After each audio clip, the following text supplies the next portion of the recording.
to Community Insight. I am your host, Reverend Dr. Rodney Coles, bringing information to our community, engaging them with things that are happening and how they can get involved. Today we have another guest, a special guest. I'll call all my guests special because they're special people doing special things in our community.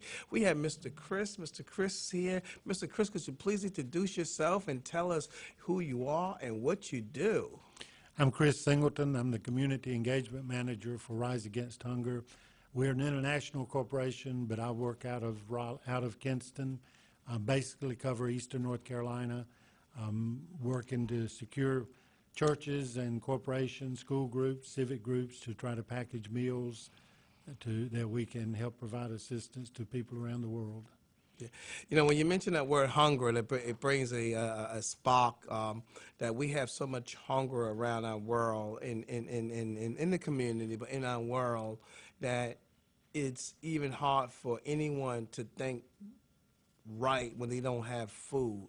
And your guys works a lot in the areas that most people probably don't think about is not here in this area, but working out. Could you give us some of the areas that your guys work with? We work mainly in foreign countries, and most of our meals go to schools and orphanages. We work in Africa, several of the Caribbean countries. I do a lot in Haiti and Nicaragua. And in Africa, mostly Southern Africa. In India, Philippines, about anywhere there's poverty, we're usually there working in one way or another. Right. And your guys, you provides food for them. I mean, what kind of food you provide for them, and how many pounds that you're, if you could give us a little more information on the mission that you guys do. Our mission is to end hunger in our lifetime by providing meals and other life-sustaining assistance to the world's most vulnerable people. We also are trying to create a community or a commitment on part of the whole world to try to provide the resources. The meals that we provide are a dehydrated gathering of different foods, rice, soy protein, dehydrated vegetables, and a super vitamin that's packed by Heinz. They created it for third world countries, and they worked on it a little bit when they started cooperating with us and working with us. And churches and school groups, different groups, pay for the meals. We bring all the ingredients and set up an assembly line type event, and then the meals are shipped to foreign countries. Most of them, like I said, go to schools and orphanages, and we work through partners that are already on the ground. Mission groups are a big part of who we send our meals to, but other groups as well, a lot of education groups.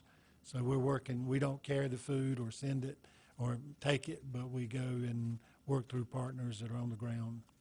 Yeah, it's amazing that we always need our partnership to help us to, partners is very important to have partnership, and we always need our partnership to help us move what we need to move. It's almost like a baseball or football team. Exactly. We all got to pass the ball to make sure we make our field, whatever we need, our score for that. Exactly. I had the pleasure, and I have to tell, I was heading to a meeting, and I had the pleasure of meeting you and the young lady there and seeing your operation, and it grabbed me, just the name itself, Rise Against Hunger, which you're right here in Kinston. And when I start to hear, and y'all start telling me the things that you have done, in Greenville area alone, you had churches and that have actually helped to contribute, to pack bags, and I'm gonna let you say, no, I don't want to take the thunder from you, but explain what the churches do.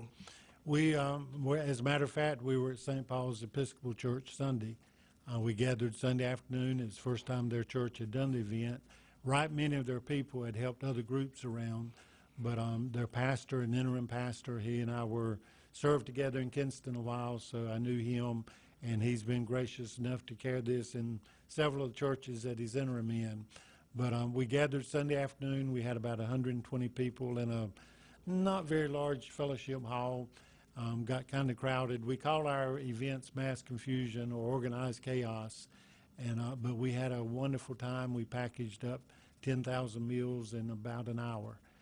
And like I said, these are dry meals, so we're just putting things in a bag, sealing them up, boxing them up, and stacking them to go back to the warehouse. Yeah, and I seen your video. I saw it was on the website, and it really touched me as well. You know, sometimes you think that I'm here in the United States and not looking at, and you see it sometimes on TV, and you don't know what is what, but to really put your hand on something, and that you could play a part of to help other countries and contribute, making sure that families have food. And for the pastor of St. Paul's, I mean, I met him briefly. I know he's dead. You know, I met him briefly, and what they do. I know the previous pastor, Reverend Bob Hudak, a good friend of mine as well, and I know Andrews and a few people. They really about open it up. Now I know that there was other churches that I know have continued helping. You have Bishop Rose O'Neill from Cornelius Church, and I think that is not just we have some churches, but could we use more churches to help with this? Because I know that it have to be a struggle on just a few churches. I mean, what's your thoughts Yeah. on that, Mr. We could always use more meals, more churches, but any group around. I don't want to limit it to churches, but they have been very generous. I think they see it as a mandate that Jesus gave to us to go and feed the hungry. And so I enjoy working with churches. I'm a minister, and so that's my background. I went on a mission trip in '97 to the Philippines and impacted my life in a huge way. Came back wishing that every young person, particularly every Christian, could go on a mission trip. And I know that's impossible, but when I saw the first Rise Against Hunger event, I realized that this was something that people could actually put their hands on, that was going to a foreign country and making an impact in a huge way. So I think that's been the secret of getting people so excited about it.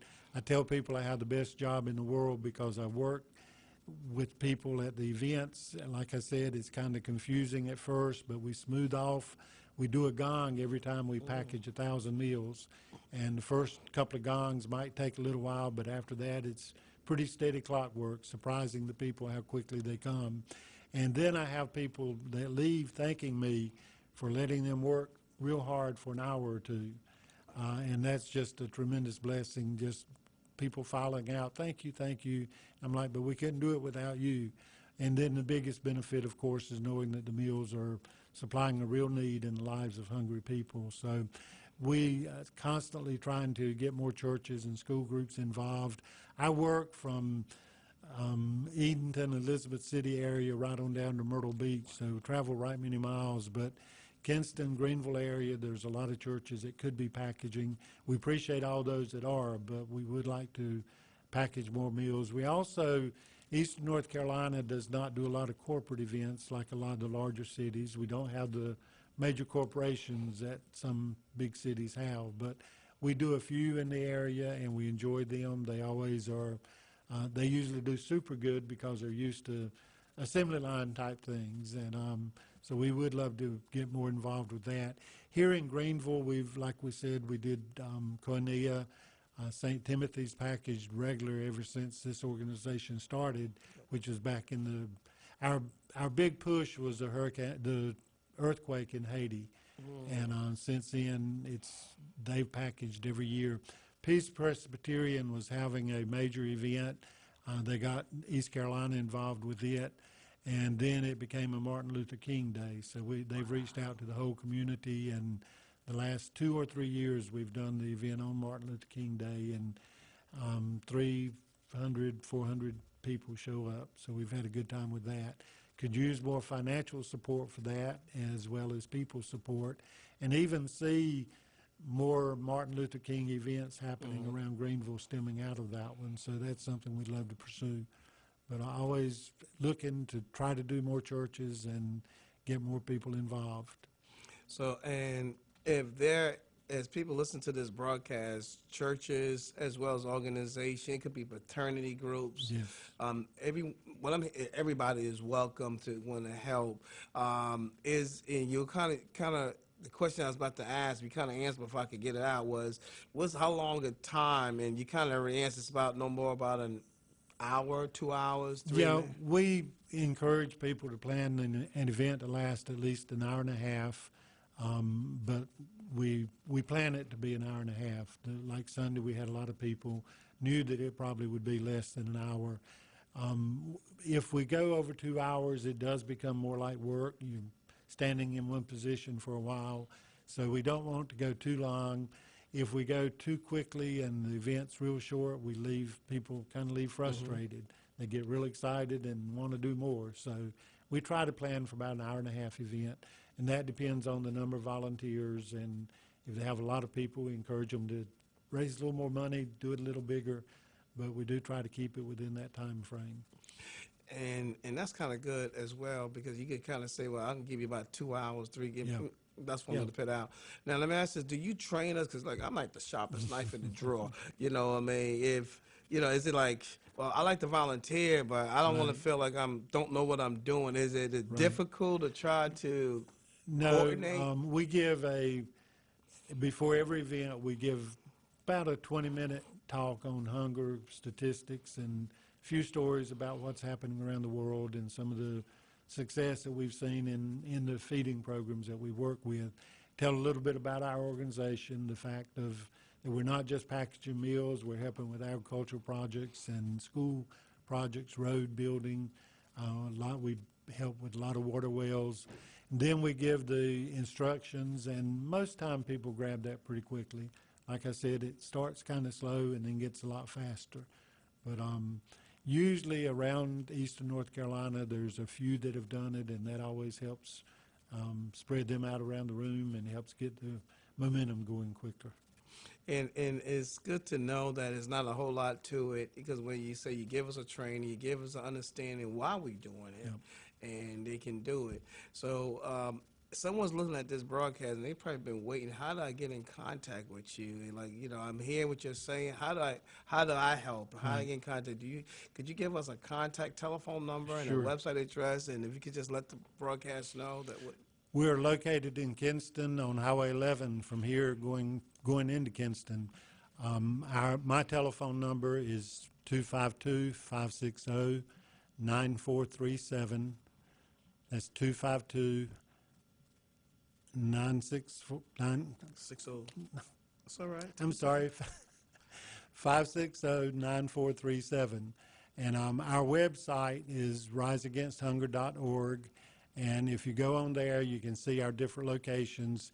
If you just click on Eastern North Carolina, then you'll have my email address. You can email from there, and it'll come directly to me. And thank you for that. I'm going to jump into a different area, and I'm glad you mentioned it. A lot of people don't like to mention it, but it takes funds to run our ministry. I mean, you know, people think that, you know, our heart is there and we're doing it, and it's not about the pay. A lot of it get paid at all. It's our volunteer service. I believe you're a pastor, and I'm going to put it that way. You understand what I'm saying, and I want the viewers to understand the service that we pay, the rent that we take up on earth, the space we take up on earth is the rent we pay for the service that we give back. Right. And I love how Jesus talked about, you know, us serving and working and helping. But, you know, even Jesus had money because he had to go to the market. Nobody ever said it. Oh, he was the Son of God, and, you know, and everything belonged to God. But when Jesus went to the market, he sent the disciples to go to the market. And, you know, and money's not everything, but it sure go up there with oxygen. That's you right. know what I'm saying? Gotta have a little bit. You need to have a little bit. But as we speaking to the folks here and they listen to our broadcast, you know, I know that it's take a operation of fundings. You have trucks, you have buildings, you have to send things over there, and as I'm speaking to you, I'm praying that as you listen to this broadcast, that we need to be able to have funds to continue keeping these ministries going, and helping, you know, volunteer services. We need that. But we also need fundings to continue, because there's a budget to keep this running. There's gas costs, there's insurance, there's maintenance, there's rent, there's liability insurance, and no one really takes that in consideration. They just think that everything just runs. It's just like, that's it. You know, it takes donations to make this happen, and they can make a donation. And it's those listen to this broadcast now, Pastor. How can they make a donation? I mean, I like to write a check, and you know, to help support this effort. how can we write a check and make a donation? You can, again, go to the website. There's a donation site on there, or you can send it to our Raleigh address, which is on the website. You send it directly to Kinston, Box 1324, Kinston, North Carolina, 28503. And one thing about the donations, our meals cost 34 cents each, and we ask for a minimum of 10,152 meals to package. If it's real far, we might charge a little more, a surcharge to help cover the gas. But that 34 cents covers everything you just mentioned, our warehouse, insurance, my salary. A lot comes out of that 34 cents. And when you think about a meal for 34 cents and then think all that comes out as well, it's real cheap eating. It's not eating like we do every day, but it certainly, that 34 cents goes a long ways. I can't buy a hamburger for no 34 cents, man. Not anymore. I used to go to White Castle. I think my Exactly. parents used to get it back then. Is there anything is anything you'd like to share of like on this? The folks. I know you have helped them. Do any kind of report you'd like to share with the community more on what you guys have done and any statistics? We have 4 pillars that we kind of operate under. Like I said, we are all about not just feeding people, but trying to help create a movement that will get people involved and keep them involved. Those 4 pillars, we are nourishing lives through the meal packaging program. We're also trying to help develop communities more. We do that through our school programs, our agricultural training. We've helped several communities, just giving them new ways to do agriculture, aquaculture, and just help them to grow food better, because you can't end hunger by passing out a meal. If you can help people to grow their own meals, you can make a big difference, not just today, but tomorrow as well. I was blessed to be able to go to Nicaragua last year, and we visited an orphan network that provides 80-some thousand meals to kids every day. But we also visited a community where people can buy land. I think it's 4 hectares of land and pay it off in 5 years. And we saw several families that had paid theirs off in less than 5 years. We visited one family that had been there a year. And that lady, with tears in her eyes, said, "This is the first year ever that we've stayed somewhere longer than a year." It's sort of like the tenant farm system used to be here, but I think much more volatile as far as the living conditions. So this family was able to go in, and there's another organization that helps with building houses in that area. So the program that we partner with partners also with them. So we help provide the money that provides the loan to buy the land, and then they help build houses, and people are able to rebuild their life. They own that 4 hectares. They can grow their food and have food to sell and pay it off. So, what I'm hearing, because I think that I glanced through the website, but y'all guys do more than just helping with the food. You work with the education component. Yeah, and the key that you just mentioned is the key of the whole thing is to end hunger. And we may be providing that, but we're showing you guys how to plant and training them how to have their own food source. Then you also mentioned, which is really good, we need to have that program kind of work here, show people how they could get a piece of land or something. Yeah. Because we have 2 of the biggest issues in our communities and a lot of other communities is housings. Yep. And transportation. We make a play with transportation. You got the Uber drivers today, but the housing we can't play with. And so you help them. And let me just ask, with the 34 cents that they contribute and that goes towards their meal, this also helps along with this whole ministry. Am I correct? It helps toward it, but we also seek outside donations Okay. from corporations and other groups to try to encourage more people to give, to support, and help us do more. We do gifts in kind. We receive a lot of medicine and some food that we ship directly, different kinds of food, not what we use, but not what we use in the packaging. We get a lot of medicines through Vitamin Angels and other organizations, and we ship it to different partners to be used. We've shipped a lot, 3 or 4 containers that we've shipped out in the past 2 years have contained medicine out of Kinston that have been donated. Even ship and receive and ship out soap that's been recycled from motels. It always bothered me to go use a bar of soap one time and leave it, and I was proud to know that the soap is sometimes recycled and reused. Wow. They melt it down, purify it again, and when we got it in, it was crude-looking bars. I couldn't quite figure it out. Just no markings, no shape, really, just cut, almost like Grandma's Lye soap as far as what it looked like. But I was actually in Belize, and we were giving some out when I found out that it came from recycled from motels. So real proud to be a part of that.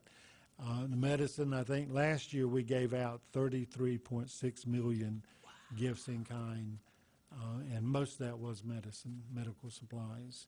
We've shipped out a couple of x-ray machines, ultrasound machine out of the Kinston warehouse has been donated from.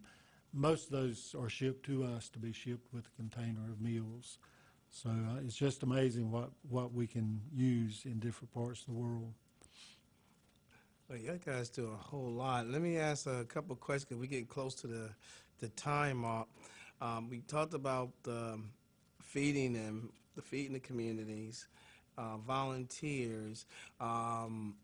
Just a question I'm going to ask, because I don't know whether it's able, because I came by you by accident. I don't think it's accident. God had me make a. Yeah, I think so. He sends me places. I don't have no Look at that idea why I sign. went there. Then end up. Is people looking at this broadcast, because you in Kinston, and some of these folks are right here, even in the Martin County, Beaufort area, that's watching this broadcast, as well as Pitt. Could we visit you? Could we see how the operation work?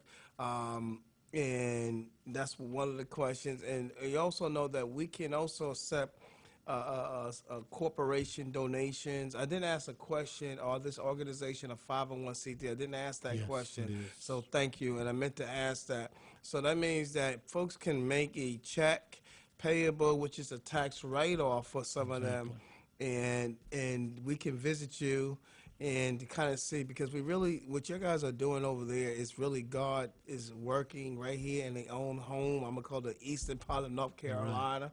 Is working something that we can help others, and I always believe we have hunger in our own communities, but it's a way how we can help everyone. I mean, I think even grantees looking, if they gave money, are we helping one entity, or are we helping a collaboration? And they love the collaboration. Exactly. Collaboration. But Pastor, I just want to thank you for your heart and what you have already done and what you're doing with Rise Against Hunger. And I know that folks was probably standing by because they didn't hear the telephone number and they didn't hear the website again. If we can give them that telephone number and website again so they can have it.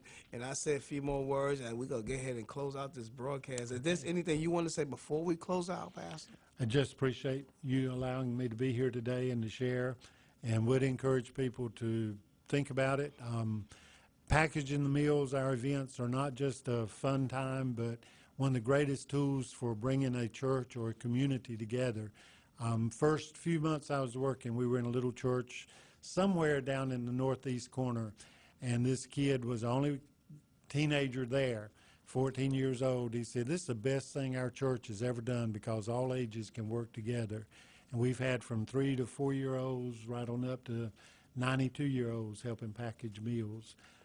Even people with handicap of different sorts. We've had a blind person that's been involved. The first year he was doing a real simple task. The next year they had talked among a group of people, and they had him at a funnel station putting one of the ingredients in. They would just tap and he knew time for his ingredient. Wow. So I was touched by that. But anyone can do what we're doing. Anyone can help. Any church, any group. We've even had people that have done this as a birthday and anniversary celebration, and even as a memorial for a loved one. Instead of flowers, they asked people to donate money, and we gathered and had a packaging event. So any way in the world that people can think of a group. We've got a young Girl Scout group right now working on an event. But you can contact us. The easiest way is go to our website, riseagainsthunger.org, and click on Eastern North Carolina. That'll put you in touch with me. You can call by dialing 252-560-9437. And again, my name is Chris Singleton. Be glad to work and talk with you. Be glad to have you stop by and see the warehouse, see what we're doing. Well, Chris, we thank you for being on the broadcast. Again, we thank you, as you heard, Rising Against Hunger. Go to the website, call them, volunteer, donate. We all are part of God's plan to help. We are here for a purpose, for a reason. Thank you for listening to the broadcast. See you at the next broadcast. God bless.